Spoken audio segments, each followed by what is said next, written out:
The 2026 era of Formula One cars officially hit the track last week in a 5-day shakedown at the Barcelona Catalunya track, giving us our very first collective look at the brand new regulations. Now usually, testing is all about hiding your hand, but this week was unique.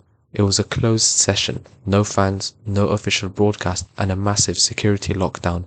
But despite the secrecy, we have learned a massive amount about these new cars, which feature active aerodynamics and a 50-50 split between electric and combustion power. Before we dive into the 5 big takeaways, we have to talk about the biggest surprise of the week: reliability. If you remember 2014, the start of the hybrid era was a disaster. On the first day of testing in 2014, all the teams combined only managed 93 laps, and this was part of the reason that F1 and the teams wanted this to be a closed session. There were fears that the new engines wouldn't be able to run at all. Fast forward to this week. It was a completely different story. On day one alone, the teams completed over 600 laps. Reliability was surprisingly good across the board, which is a huge achievement given how complex these new power units are. So, looking at the test as a whole, who is winning, who is losing, and what do these cars actually feel like? Here are the 5 main things we learned from the Barcelona shakedown. Let's start with the undisputed winner of the week, Mercedes. If there were any doubts about their preparation for 2026, they have crushed them. The Silver Arrows didn't just look good, they set an unmatchable standard for mileage and reliability. They were so efficient that they actually wrapped up their entire testing program by Thursday.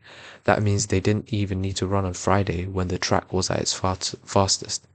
Yet they still walked away looking like the team to beat. They completed exactly 500 laps, which is over 2,300 kilometers of running.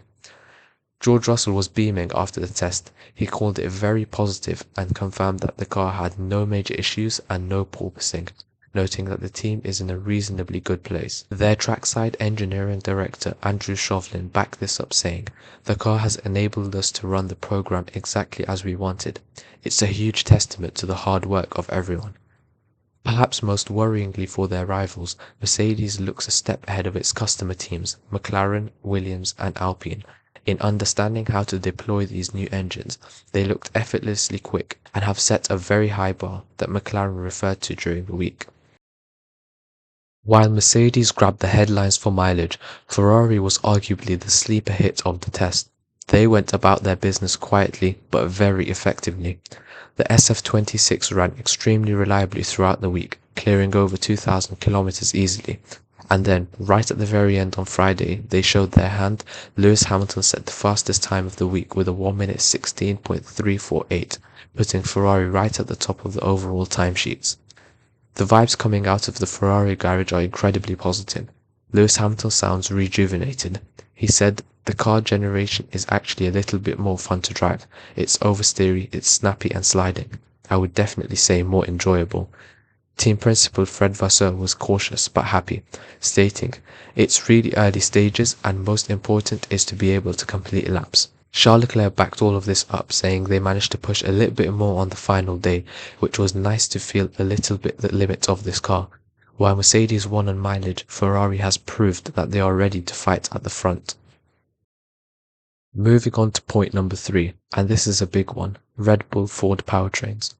This was the biggest question mark heading into 2026. Could Red Bull really build their own engine from scratch with Ford and be competitive? Well, the answer seems to be yes.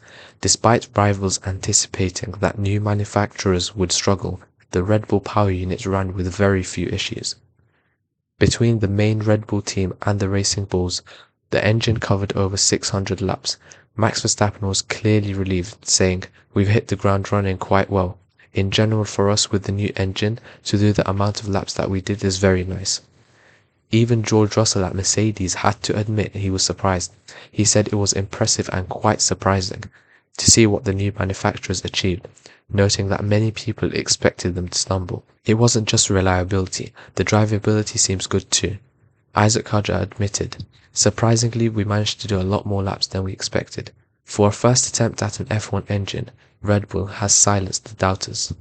However, it wasn't smooth sailing for 4 teams. Let's start off by talking about Audi. They had a really tough week. They suffered costly problems on all 3 days they ran, causing red flags and spending long hours in the garage. While they recovered on Friday to do about 60% of their total mileage, they are clearly behind the curve. Their project leader Mattia Binotto was very honest, admitting that they have a long list of items to work on. Then there's Aston Martin. We waited all week to see the first Adrian Newey designed Aston Martin, and it didn't arrive until Thursday afternoon. Fernando Alonso called the lead up a very, very intense couple of weeks just to get the car ready, because they arrived so late. They managed the lowest mileage of any team present, just 65 laps in total, which isn't even one full Grand Prix distance of the track. But the biggest loser of the week has to be Williams. They were the only team that didn't show up at all. They missed the entire test due to production delays, which is a terrible look for a team trying to rebuild its reputation. Now, of course, we also have to mention the new team, Cadillac. They are in a problem-solving phase, according to Valtteri Bottas, and he admitted that they still have lots of problems to solve and a bit of a mountain to climb. They finished the week 4.6 seconds off the pace, but just being there was a milestone in itself. Finally, the last thing that we learnt from this test were how the cars looked and how they drove. Visually, these cars look punchier coming out of the corners because they have reduced downforce and a lot more torque. Drivers are reporting frequent wheel spin and the cars are visibly scrambling for grip. Lando Norris gave us a great insight. He said it's a bit of a step slower in terms of cornering speed. In terms of acceleration and straight line speed, it probably feels quicker than it did last year. Pierre Gasly even went even further, saying, "A lot feels different to what I felt in my entire career in Formula 1. You can't really compare with any other car." And for those of you worried about the sound, well, I have good news for you.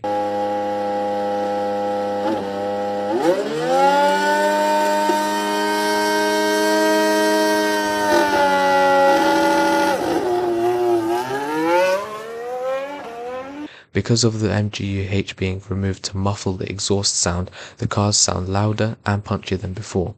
George Russell even noted that the cars were hitting higher top speeds on the main straight than he has ever seen before at Barcelona.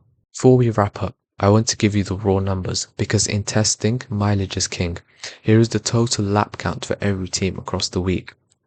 At the top of the list we have Mercedes, who completed 500 laps. Next up, Ferrari with 442, Haas on 386, Alpine 349, Racing Bulls 319, Red Bull on 303, and then McLaren, Audi, Cadillac and Aston Martin with less than 300. Williams, who didn't even attend the test, of course, are on 0, so they're really on the back foot. And then to put it all together, which is probably the most important thing from this test and the main reason that it was held in the first place, is to determine the reliability and how to run these power units. And once again, the Mercedes power came out on top with a massive 1,136 laps across them and their customer teams. The Ferrari engine was next, with Ferrari, Haas and Cadillac all completing 992 laps.